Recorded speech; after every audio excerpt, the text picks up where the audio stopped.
Baik, bismillahirrahmanirrahim. Assalamualaikum warahmatullahi wabarakatuh.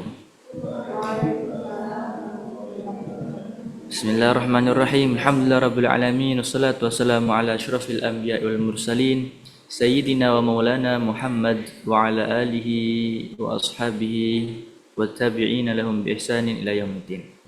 Talk show Ramadan bersama Neng Hani, ya. Sapaan akrab Neng Hani yang berasal dari Balikpapan sendiri,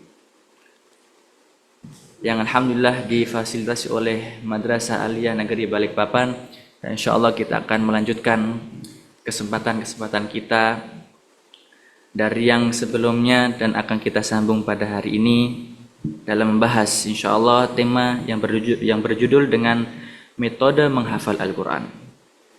Berkaitan dengan Al-Quran,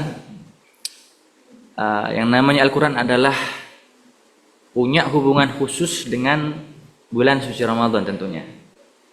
Sebagaimana di dalam bulan suci Ramadan terdapat beberapa kegiatan-kegiatan tadarus Al-Quran yang mana untuk menyemangati kita semua untuk menyibukkan diri khususnya lebih dengan Al-Quran di dalam bulan suci Ramadan.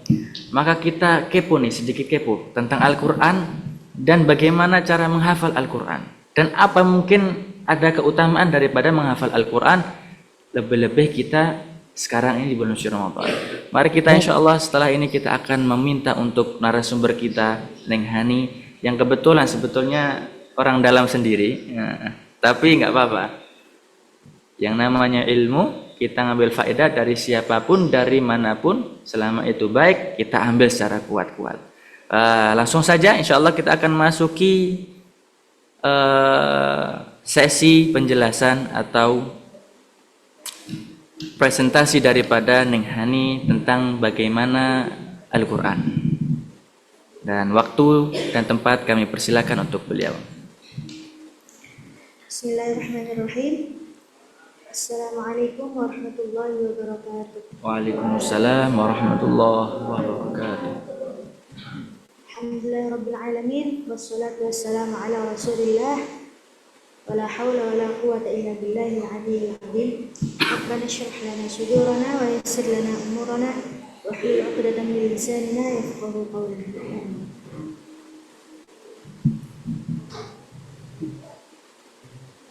Sebelumnya saya ingin mengucapkan terima kasih kepada penyelenggara talk show atau podcast Madrasah Aliyah Negeri Balikpapan atas jamuannya hari ini, pada sore hari ini. Pada sore hari ini kita akan membahas tentang tema metode menghafal Al-Quran. Al-Quran itu apa sih? Al-Quran itu adalah kitab suci, kitab yang paling mulia yang Allah turunkan kepada Nabi kita, Nabi yang paling mulia, Nabi besar Muhammad sallallahu alaihi wasallam.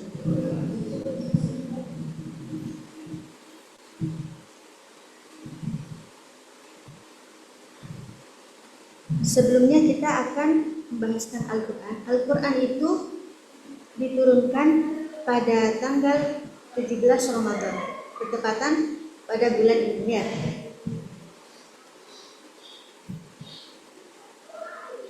Dan diturunkan oleh Nabi Muhammad dan diturunkan oleh Allah Subhanahu wa taala kepada Nabi Muhammad di Gua Hira, yang berbunyi wahyunya yang pertama diturunkan itu yang berbunyi Bismillahirrahmanirrahim. Iqra bismi rabbikal ladzi khalaq, khalaqal insana min 'alaq, iqra wa rabbukal akram, alladzi 'allama bil qalam, 'allamal insana ma lam ya'lam. Dalam hadis disebutkan, barang siapa yang membaca satu huruf dari kitab Allah, kitab Al-Quran Al-Karim, maka ia akan mendapat satu kebaikan dengan huruf itu. Dan satu kebaikan itu akan dilipat gandakan menjadi 10 pahala. Menghafal Al-Quran. Menghafal Al-Quran itu ada 7 keutamaannya. Yang pertama, kedudukan yang paling tinggi. Menghafal Al-Quran itu memiliki kedudukan yang paling tinggi di dunia dan akhirat di sisi Allah Subhanahu wa taala. Yang kedua, pahala berlipat ganda. Allah akan melipat gandakan pahala orang yang membaca Al-Qur'an. Itu membaca aja ya.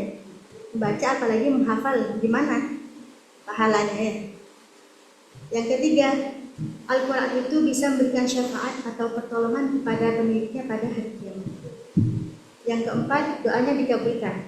Jadi orang yang menghafal Al-Quran itu doanya pasti insya Allah akan dikabulkan oleh Allah Subhanahu wa taala.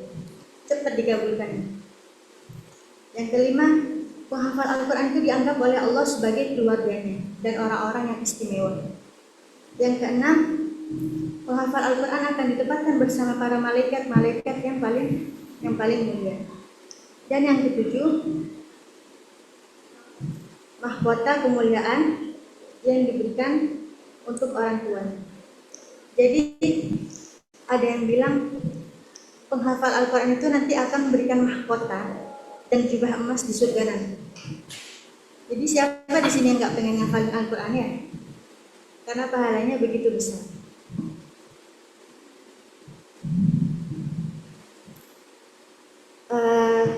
Di sini kan membicarakan tentang metode menghafal Al-Quran. Sebenarnya semua orang itu mempunyai metode sendiri-sendiri ya. Tidak harus mengikuti metode orang lain. Tapi jika cocok atau kalian ingin mencoba gimana sih secara cepat metode menghafal Al-Quran ini gitu. Ala ustaz siapa atau ustaz siapa gitu. Nah di sini saya akan menyebutkan 5 metode menghafal Al-Quran ala saya sendiri. Yang pertama tentang waktu. Nah, kenapa waktu? Karena kalau misalnya kan ada nih yang bilang ya, kalau misalnya nambah ada hafalan sore hari mudah cepat lupa nih. Nah, dari itu saya mikir kalau misalnya nambah pada sore hari itu cepat lupa, maka saya mengambil kalau misalnya nambah itu pada pagi hari. Karena di pondok saya waktu itu di Malang, pondok hafalan Al-Quran saya itu, kalau misalnya setiap pagi ba'da subuh itu kan waktunya ziyadah, waktunya setoran. Dan waktu sore hari itu ketika murojaah. Nah pada pagi hari setelah ziyadah itu biasanya setoran ke kiai itu. Nah pada pagi hari saya lanjutkan kegiatan setelah sholat duha itu menambah hafal Al-Quran sampai siang hari. Sampai siang hari itu saya fokuskan untuk menambah hafal Al-Quran yang disetorkan besok hari. Nah setelah itu, karena di situ khusus penghafal Al-Quran ya, jadi nggak ada kegiatan-kegiatan selain menghafal Al-Quran kayak belajar kitab atau pelajaran-pelajaran umum. Jadi benar-benar itu fokus untuk pondok penghafal Al-Quran doang. Nah setelah itu biasanya di situ saya menambah 4 sampai 5 halaman. 4 sampai 5 halaman. Itu batasnya biasanya dari jam 8 sampai siang hari. Siang hari dilanjut tidur, baru di sore hari menyetorkan murojaah sama kiai. Habis itu malamnya di murojaah lagi, tambahan yang pada pagi hari itu dihafalkan, dilancarkan lagi pada malam hari. Sampai waktunya tidur, waktunya tahajud dilancarkan lagi. Jadi benar-benar waktunya itu dibuat nambah terus gitu loh. Nyiapin murojaahnya ketika siang hari tadi itu biasanya nyiapin murojaahnya. Karena kan murojaah itu kan sesuatu yang sudah pernah kita hafal ya. Jadi mudah diingatnya gitu loh, nggak perlu lama-lama sampai berjam-jam gitu. Nah, yang kedua, membaca dahulu 1 halaman ayat-ayat yang mau dihafal. Jadi dibaca dulu 1 halamannya itu dulu. Dibaca semuanya dengan cara melihat. Habis itu yang ketiga, membaca ayat yang mau dihafal sebanyak 5 sampai 7 kali. Misalnya Summum bukmun umyun fahum la yarji'un itu dibaca 5 sampai 7 kali.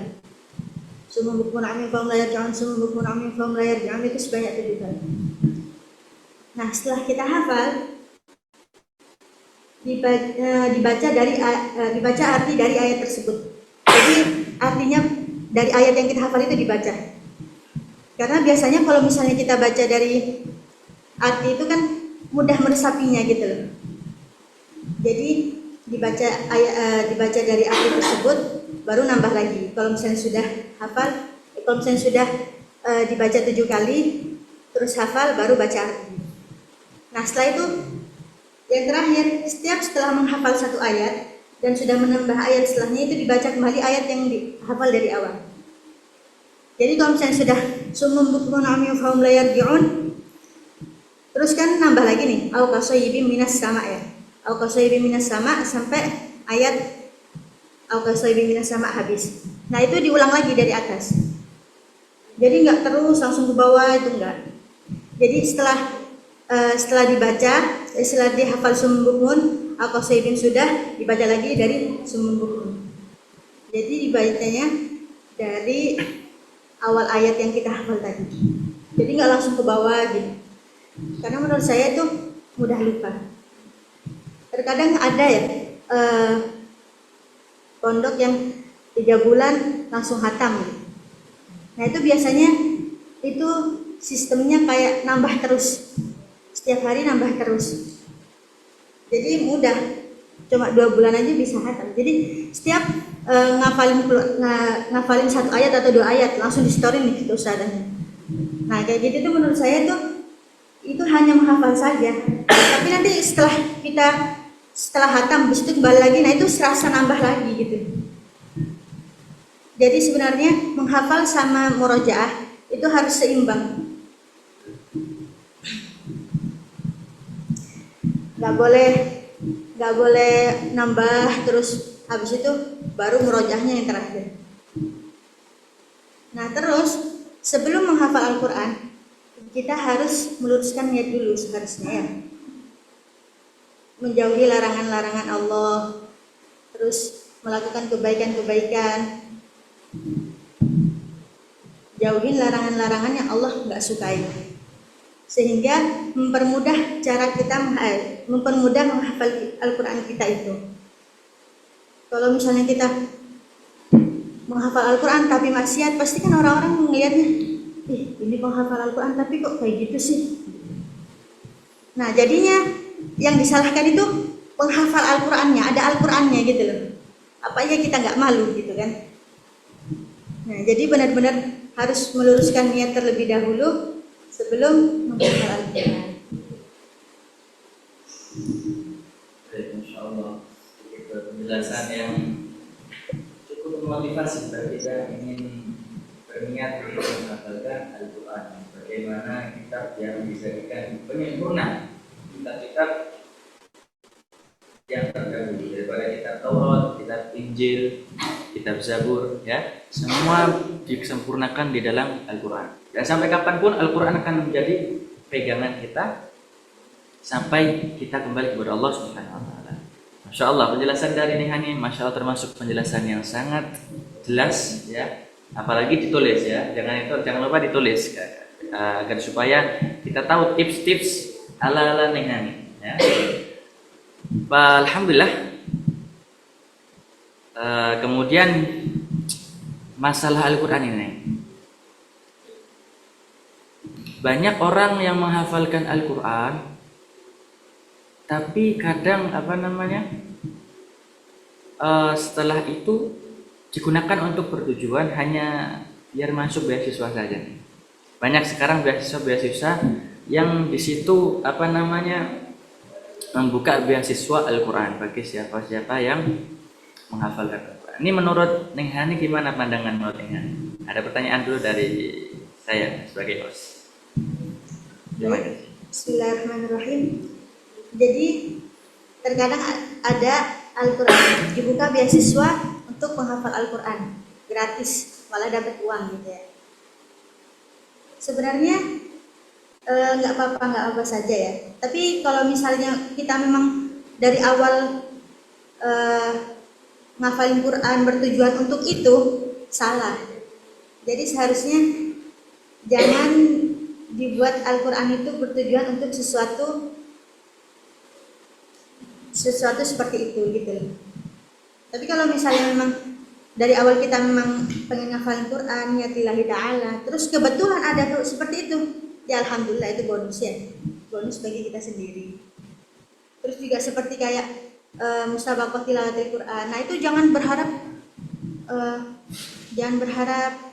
jangan berharap menang ya, jangan berharap menang. Terus habis itu jangan sombong karena mungkin di musabaqah tilawatil Quran. Nah itu niatnya mengikuti seperti musabaqah tilawatil Quran itu, niatnya harus karena supaya kita sampai mana sih lancarnya hafalan kita gitu. Karena kan biasanya kalau misalnya di depan podium ya, terus habis itu di tes hafalannya yang awalnya lancar 100% tiba-tiba langsung lupa. Karena mungkin grogi ya. Ya.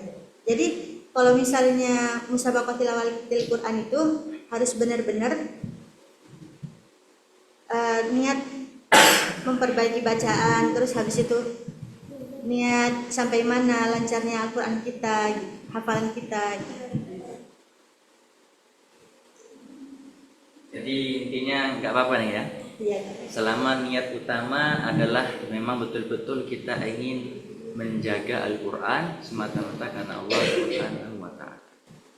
Masya Allah, jawaban yang sangat menarik. Jadi para penghafal Al-Quran sebetulnya ketika kita sudah menghafal Al-Quran, ketika Al-Quran sudah meresapi atau meresap di dalam diri kita,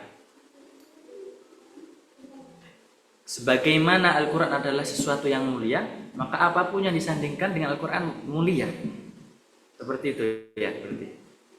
Sebagaimana kertas, kita lihat saja Al-Quran, yang awalnya adalah ditulis sebelum tertulis ayat-ayat Al-Quran adalah hanya kertas biasa. Kemudian ketika ditulis dengan ayat-ayat suci Al-Quran, maka kertas itu tidak akan dibiarkan di lantai-lantai yang kotor, di lantai-lantai yang najis, di tempat-tempat yang rendah. Semua akan diangkat karena disandingkan dengan Al-Quran ya. Insyaallah. Jadi memang orang yang bersanding dengan hal yang mulia akan menjadi mulia karena kemuliaan yang disanding tadi. Insyaallah. Jawaban yang sangat menarik dan memotivasi kita sebagai umat Nabi Muhammad SAW yang ingin lebih-lebih ingin menjaga Al-Quran dengan menghafalkannya. Terus kemudian Neng, di Ramadan ini kan banyak kegiatan-kegiatan yang khusus tentang Al-Quran. Biasanya sampai-sampai di channel TV ada yang namanya misalkan Hafiz Indonesia. Mungkin ya seperti lomba-lomba tadi ya. Cuma yang menjadi pertanyaan, ketika kita di bulan Ramadan, kita ingin betul-betul bermesraan dengan Al-Quran. Kalau menurut Neng Hani gimana nih caranya nih? Agar supaya kita di bulan Ramadan enggak malah sia-sia waktunya untuk hanya sibuk dengan ngabuburit saja. Ngabuburit atau main-main hal-hal yang menyia-nyiakan.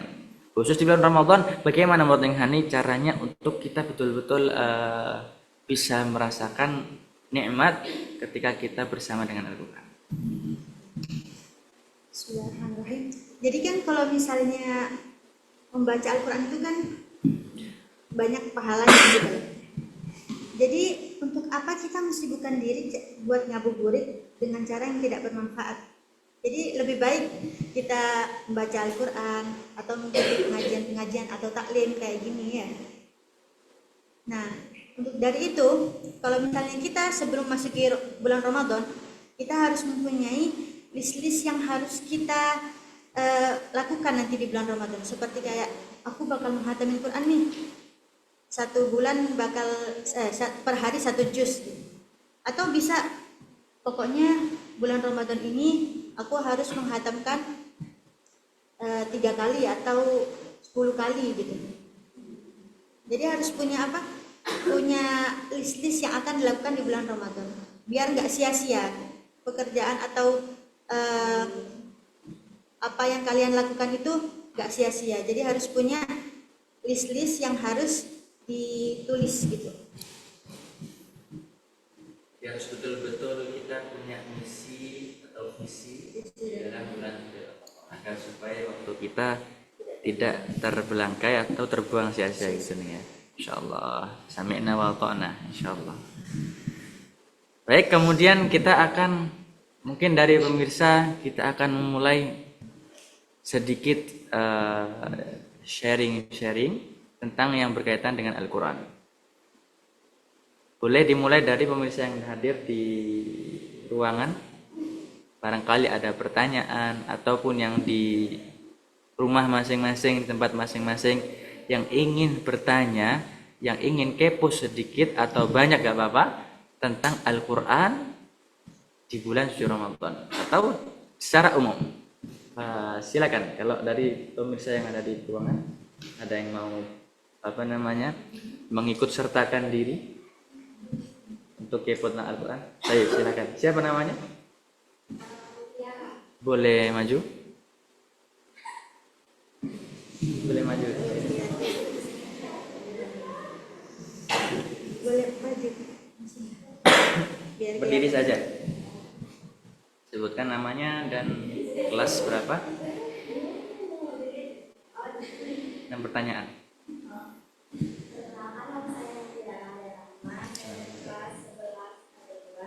Tiara kelas 11 A22. Ahlan wa sahlan.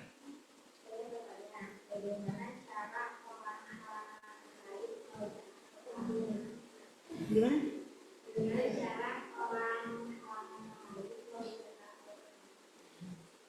Pada pertanyaan dari sudah? Terima kasih atas ikut sertaan dalam bertanya kepada Neng Hani. Jadi ada pertanyaan nih. Memang banyak khususnya bagi kita yang berkaum wanita khususnya ya. Ketika dia menghafal Al-Qur'an, entah di bulan suci Ramadan atau di bulan lainnya, yang namanya wanita punya masa-masa yang dia bisa dikatakan dalam tanda kutip haid ya, yang bahwasanya ketika orang dalam keadaan tersebut atau berhadas besar, ada beberapa hal yang dilarang. Salah satunya adalah menyentuh, membaca Al-Quran. Jadi gimana menurut Neng Hani solusi bagi orang-orang, ya, khususnya wanita-wanita ini yang ketika dia dalam keadaan haid, tapi pengen tetap menjaga Al-Qurannya. Bagaimana cara untuk menjaganya? Menurut Neng Hani gimana? Waktu dan tempat dipersilahkan. Insyaallah pertanyaan yang menarik ya. Jadi untuk perempuan yang lagi haid, habis itu mau menjaga Al-Qur'annya, bagaimana caranya? Biasanya itu tergantung pondoknya atau gurunya ya. Biasanya kalau misalnya guru saya itu kita boleh membaca Al-Qur'an tapi niat dzikir. Nggak boleh niat benar-benar membaca Al-Qur'an. Nah, itu niat dzikir, niat mengulang hafalan-hafalan yang sudah kita hafal. Tapi kalau untuk menambah itu nggak boleh. Karena kan kita namanya itu berarti membaca Al-Quran, bukan niat dzikir lagi. Jadi kalau misalnya orang yang haid itu bolehnya murojaah hafalan-hafalan yang sudah kita hafal.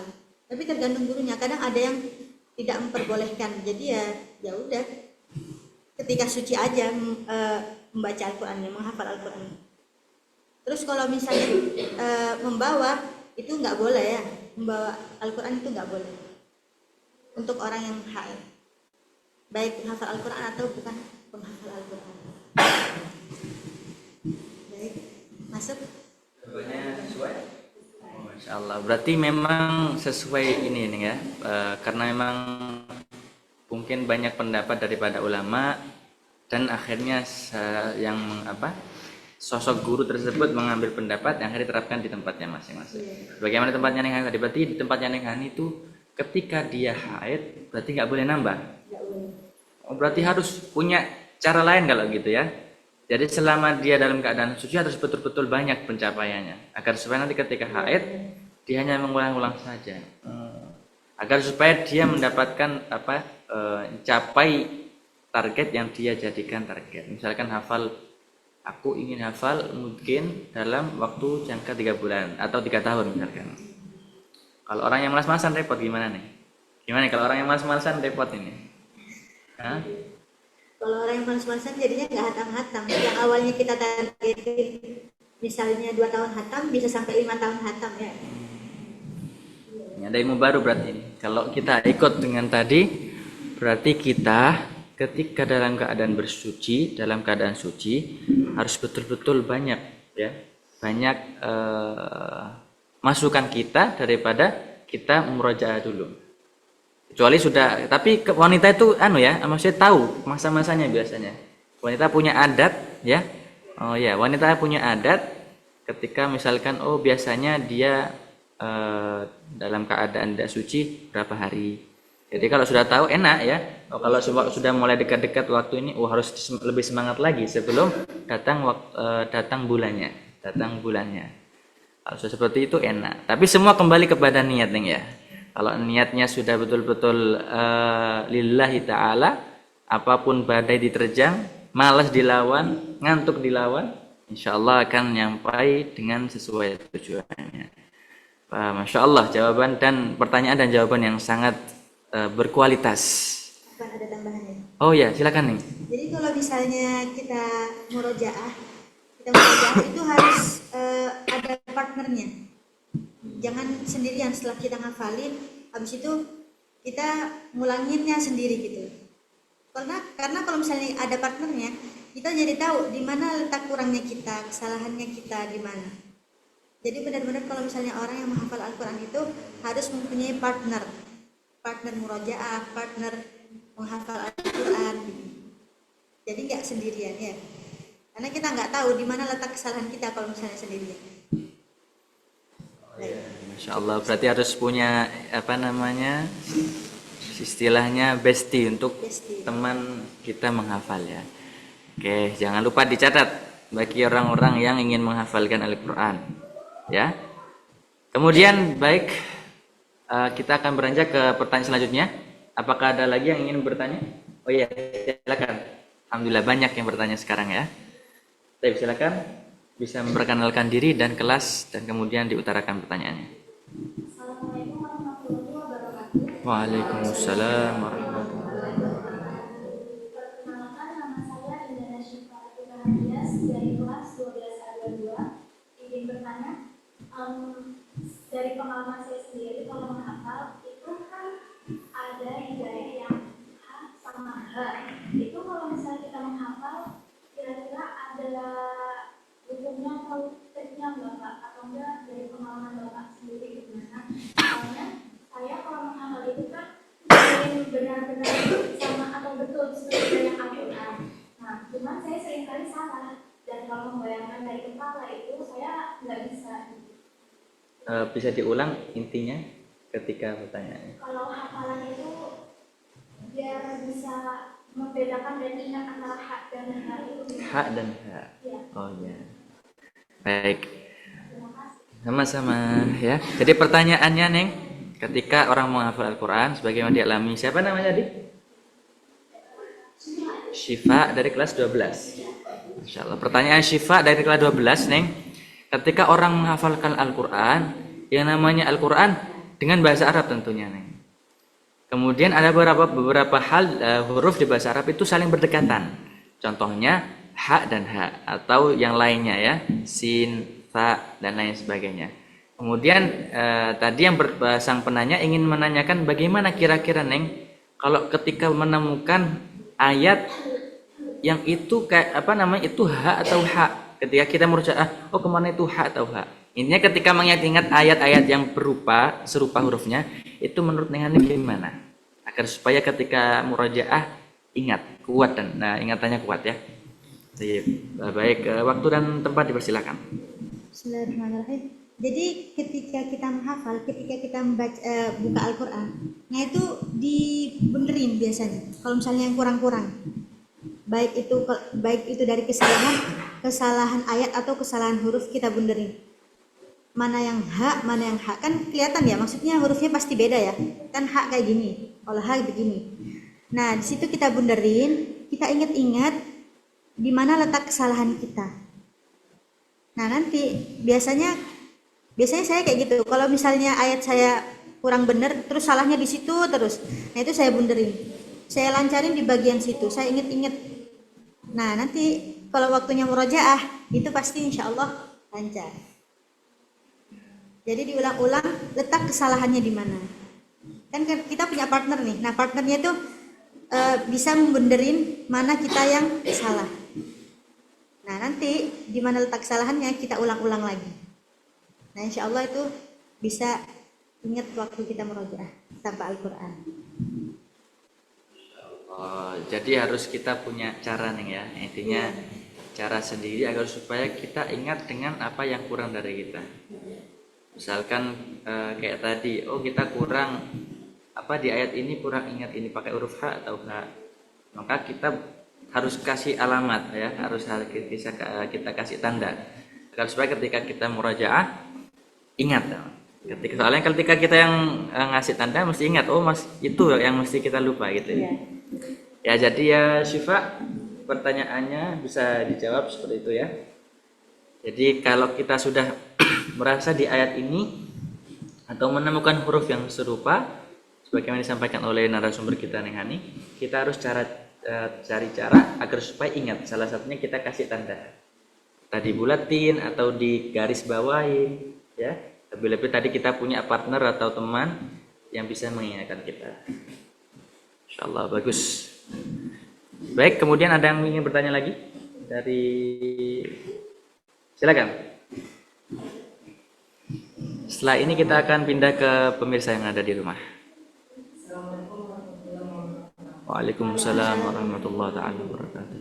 Perkenalkan, nama saya Dr. Fatima, saya dari kelas 11 A22 di bagaimana caranya membagi waktu murojaah pada kegiatan siklus. Terima kasih. Pertanyaan dari Lutfiah kelas 11.